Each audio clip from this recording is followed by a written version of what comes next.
done. Now I just gotta clean it up, grind it. The areas I want to grind, like this, is gonna be ground smooth. This, of course, I'm gonna leave it alone.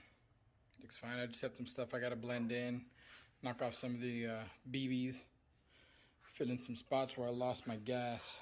I lost some gas right in here where you're gonna get some pinholes, but that's fine. It can be fixed. But other than that, I'm gonna go ahead and get this cleaned up and get it ready to be tacked together with the firebox. What the pit is gonna look like, somewhat. We are all leveled out here. Same thing on the firebox. We're leveled out.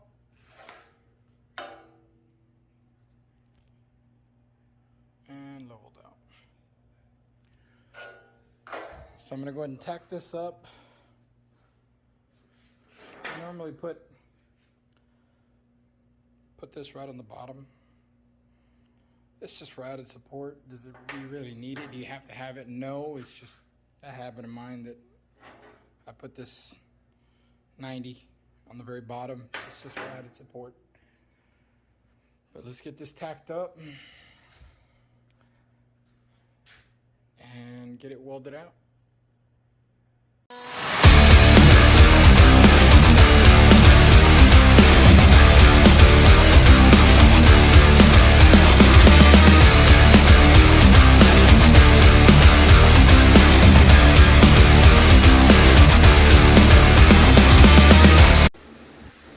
Alright, so now I have both welded out. I ended up getting my bottle refilled from my argon. This is all migged out.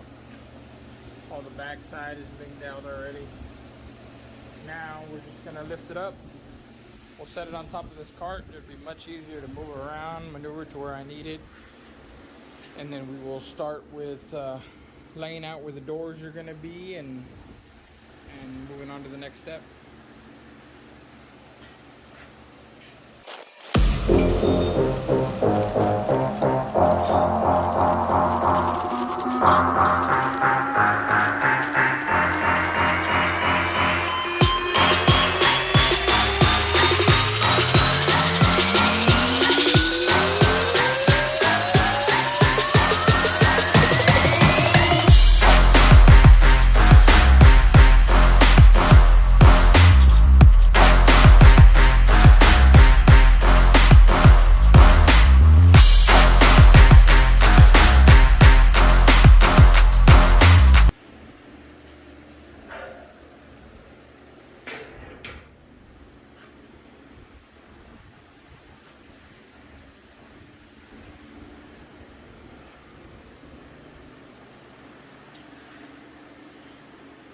Now it's easier to move around the shop.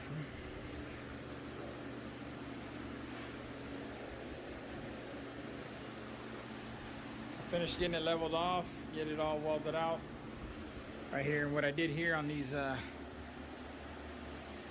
I cut these at a 45 when I did my layout on the table. That way it would just saddle right in here. There's no gaps. Same thing on this side. No gaps.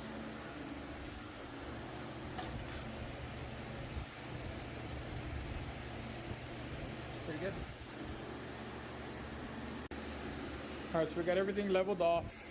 I ended up welding it with stick. But I have these already welded out, so it's not going anywhere, it's level. Went ahead and laid out my door for the main chamber and the firebox. Everything's leveled off.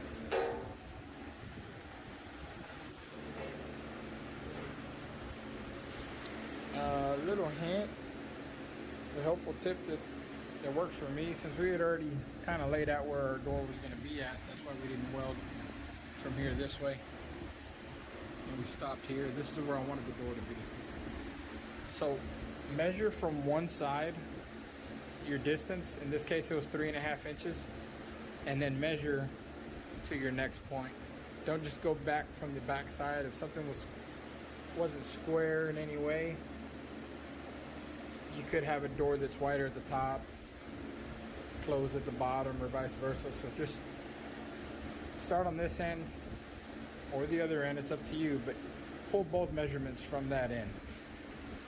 Now I did come back and check this with the level. That line is straight, it's level.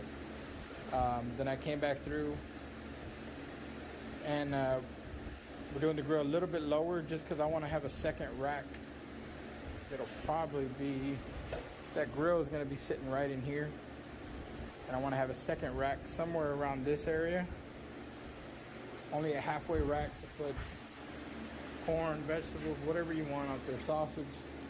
I like to have a second rack for stuff like that. So our door is going a little bit lower than normal. It's just so I want to have a second rack, some more room.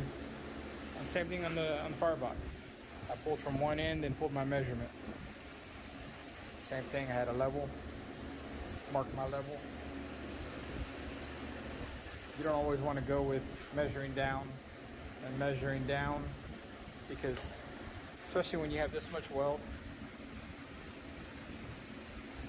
if you're not careful, it'll tend to pull up one way or the other, and this might not be completely level. It's level, but the metal's going to go where it wants.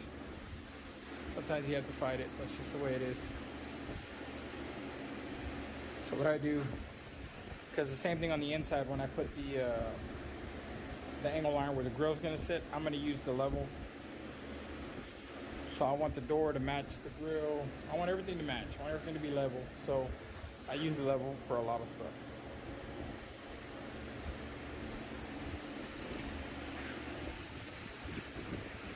Starting to shape up.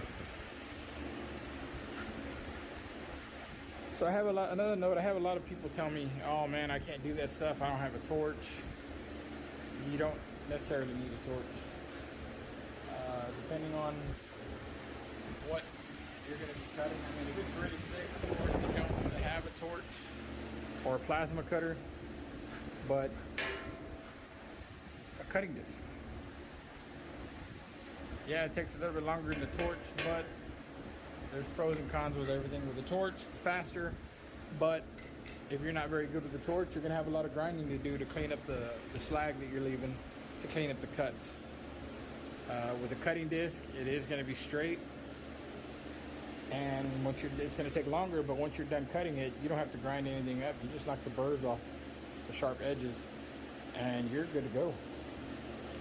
So I'm gonna end up doing the main chamber.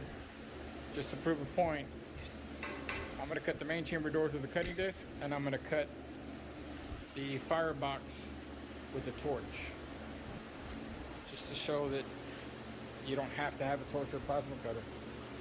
A 4-inch grinder can do pretty much everything you need. So I'm going to get started on cutting that, and we'll go to the next step after that.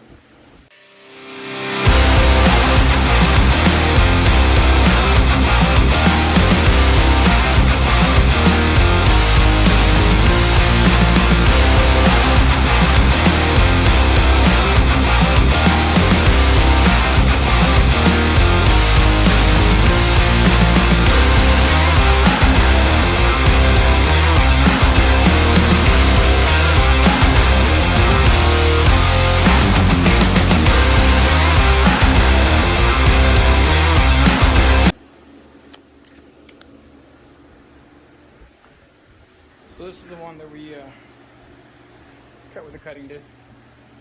You can see it's pretty much straight. All that's left is just taking off these burrs on the inside, because they're very sharp. But other than that, that's it. It doesn't take much to clean it up. It just took a lot longer to cut. This, as you saw, it only took a couple minutes to cut. Now I just have to go back through, grind off all this slag that's left over. So you can do it with either way. You don't have a torch setup or a plasma cutter, you can do everything with a cutting disc. Everything you need to cut can be cut with a cutting disc. Like I said before, there's pros and cons with both. It's faster with a torch. You're just gonna have some cleanup to do afterwards. or just get a box of cutting discs. Either way, it's going to work in the end. So let me get these cleaned up and we'll get set up to do the hinges.